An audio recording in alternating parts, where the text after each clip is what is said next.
Dobrý den, vážení televizní diváci. Náhlá smrt Alexeje Navalného, možná jediného zbývajícího opozičního politika v Rusku. V dnešním rozhovoru Britských listů máme pana profesora Andreje Rogačevského z dalekého severu v Norsku. A chtěli bychom se ho teda zeptat, je to odborník na ruskou problematiku, co si o tom všem myslí. Pan profesor Rogačevský hovoří pěkně česky, ale chtěl by tady mluvit anglicky, tak co se dá dělat? Budou tady titulky. Professor Rogačevský, what do you think of Navalny? And anyway, that is my first question. I'm not a big fan, I'm afraid. I've been following his career, of course, because it's unavoidable. But I wouldn't vote for him, and I wouldn't support many of his policies. I tend to think of him in terms of the positive side of the legacy that he's left behind him as citizen journalism. When, someone not necessarily trained as a journalist, someone not necessarily paid as a journalist, discovers a local issue perhaps that needs a solution but isn't really talked about much in the press, and champions this issue with a great deal of success. And I think this is what Navalny was best at. Well, he discovered that palace of Putin's, hasn't he? And that video has had some millions of views and other stuff, no? Can I ask, I mean, he is often seen as a nationalistic politician, and he, for instance, as far as I'm aware, approved the annexation of Crimea. But some people were saying that this is why he was useful, because, in inverted commas, useful because he spoke to a wider range of the Russian population. And some other people are saying also that that he modified his views and became more liberal towards in later years. Is that correct? Can you explain what you think was wrong in Navalny's views? Wrong or right, I'm not really a judge. It's a personal taste for every voter. But I can say that his trajectory was a little bit strange when we think of his career as a would-be politician, because he started out in a liberal democratic party called Yabloko, and then moved on towards populism and nationalism, and became a controversial figure. It's true that he claims that his desire to kind of move around in nationalist circles that tarnished his reputation a little bit can be explained by his strategic vision that in Russia, where there are quite a few of such nationalists, you couldn't really ignore them. You have to speak to them, you have to engage them, you have to maybe educate them, you have to do something with them. You cannot really ignore them. But I don't think nationalists really wanted to talk to Navalny. So he stopped going to those Russian marches in the outskirts of Moscow that was an annual event for Russian nationalists, let's say 10 or more years ago. As far as Crimea is concerned, he, as far as I understand it, didn't really approve of the annexation, but he also said that Crimea is not a sandwich to be moved back and forth between countries. It's like a fairly ambiguous stance on the issue, which made unhappy people on both sides of the argument, those who believed that Crimea was and should remain Ukrainian, and the opposite camp. When you're saying that he was populist, apart from being a nationalist, can you give any examples of his populist actions? Well, I think the whole activity of Navalny as the anti-corruption bureau chief, as it were, is a bit populist, because what it does, it appeals to the base instinct of envy of a viewer who isn't rich and will never be rich. Whether the richness that Navalny describes in his videos are ill-gotten, the riches are ill-gotten, is sort of partly immaterial, because it raises the social tensions between classes, between various social strata of society. And I think this is populistic, to be honest. Various people listening to you might think that if you're critical of Navalny, you are a supporter of Putin, which you're obviously not. Can you explain? Well, not every critic of Putin should deserve unqualified support. Navalny, to me, is a controversial figure, but I have to stress his death is shocking. It shouldn't have happened. He didn't belong to jail. So it's a tragedy that could and perhaps should have been avoided. But on the other hand, it has to be admitted that Navalny himself returned to Russia from Germany after recovery from an attempt to poison him when he was clinically dead, or on the brink of clinical death anyway. No one forced him. So I think it's a gross political miscalculation for which, unfortunately, Navalny was himself to blame. They, of course, various commentators are hailing this as an incredible act of heroism, going back, because he just didn't want to be an irrelevant emigre or something like that. But basically, you would call it a political miscalculation. Putin never mentioned his name, apparently, because I suppose this was the only really kind of opposition figure still existing in Russia. So is this the end of any possibility of democratization of Russia? Hard to say. It looks like it, certainly.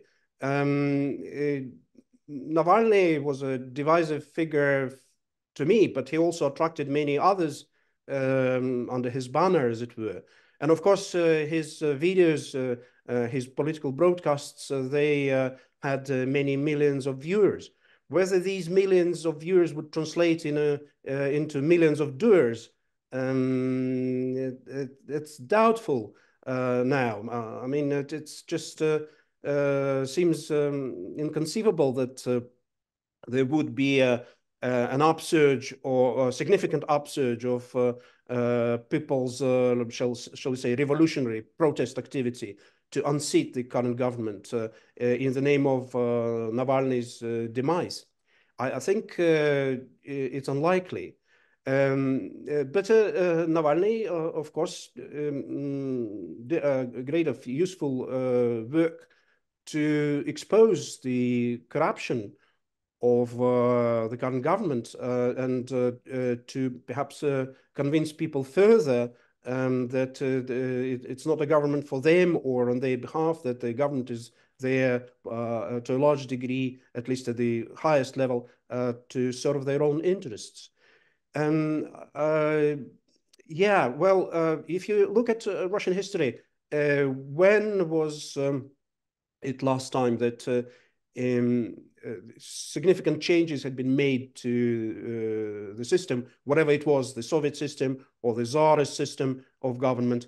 We usually have a war preceding such momentous changes.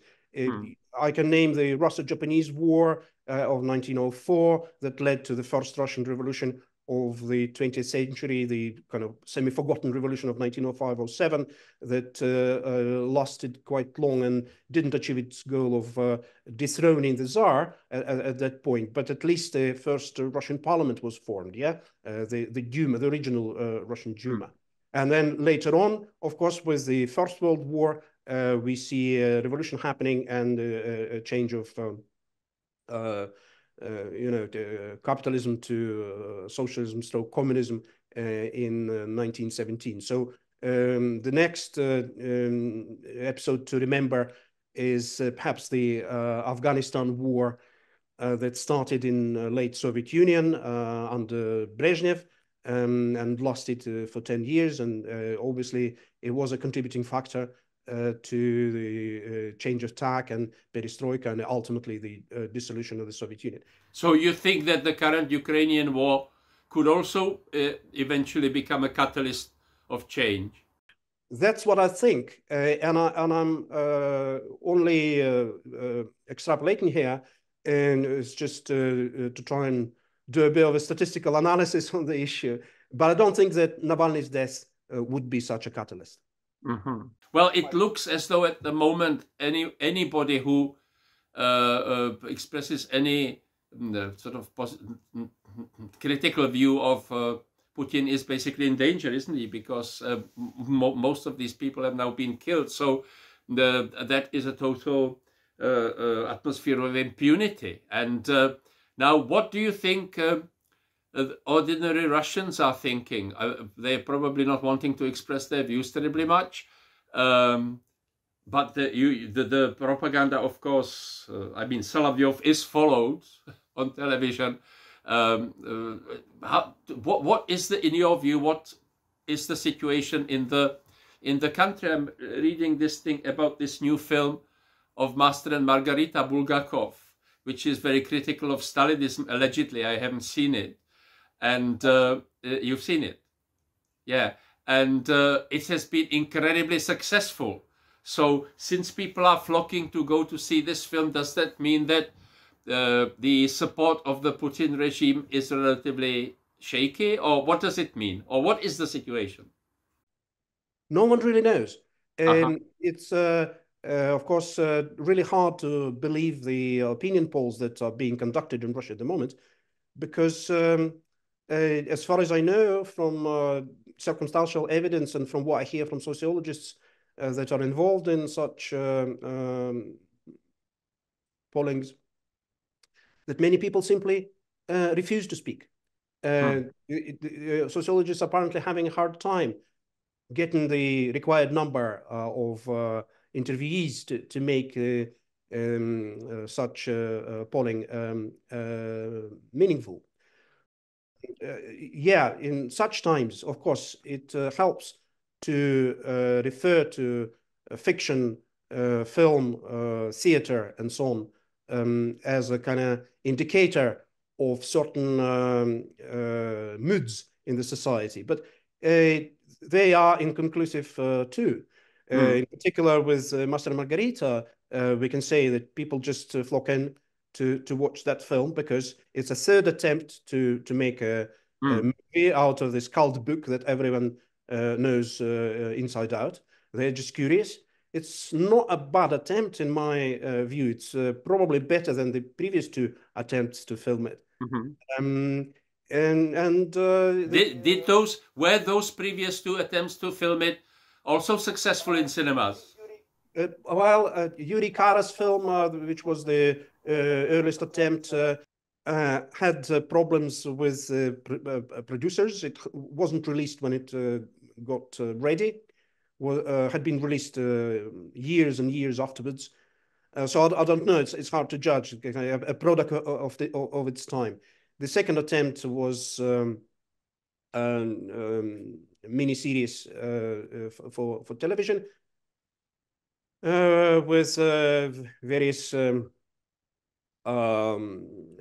questionable decisions. This one is an attempt to compress the novel into one sitting and also therefore imposes cuts, changes the story in every which way. But I think it's worth watching. The interesting controversy about it is that after the release of the film, it transpired that the film director, who's actually American or Russian Jewish American who lives in the States right now, as far as I know, well, anyway, not in Russia. In English, in his Facebook, quite openly, he denounced the full-scale invasion of Russia into Ukraine 2 years ago. Today, by the way, is the second anniversary of this sad event.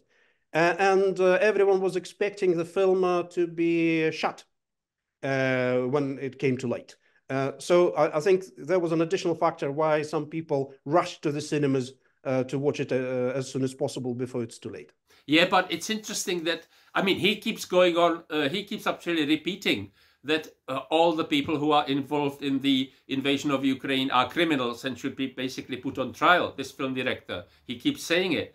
But what does it mean then that even though this is well known about him, I mean, I know that the Russian producers have been trying to say he hasn't had anything to do with that film since 2021 or something like that. So why do you think, what does it mean that the film hasn't been pulled, that it is still screening? The state has poured over 1 billion rubles into its budget, and it has to be recovered before it's shut.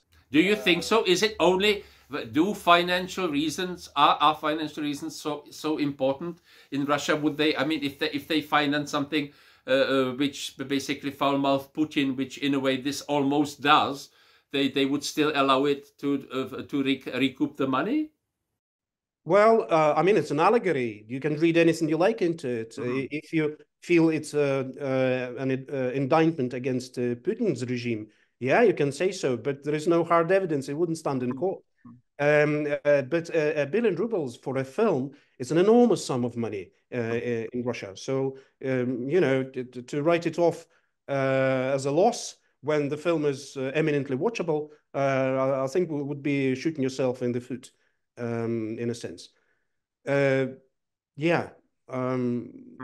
It's nothing to do with Navalny, though. No, of course not. But it's to do with my questions about the overall atmosphere in Russia now and what might happen. I mean, because anybody, I suppose, watching this in the Czech Republic might think, are they actually threatening us? I was interested to read an interesting comment in The Guardian by somebody who's maybe slightly idealistic, who's arguing that Putin will not attack NATO because they know fine well that the Russian army isn't up to it, and it would be a terrible disaster for them. Do you agree?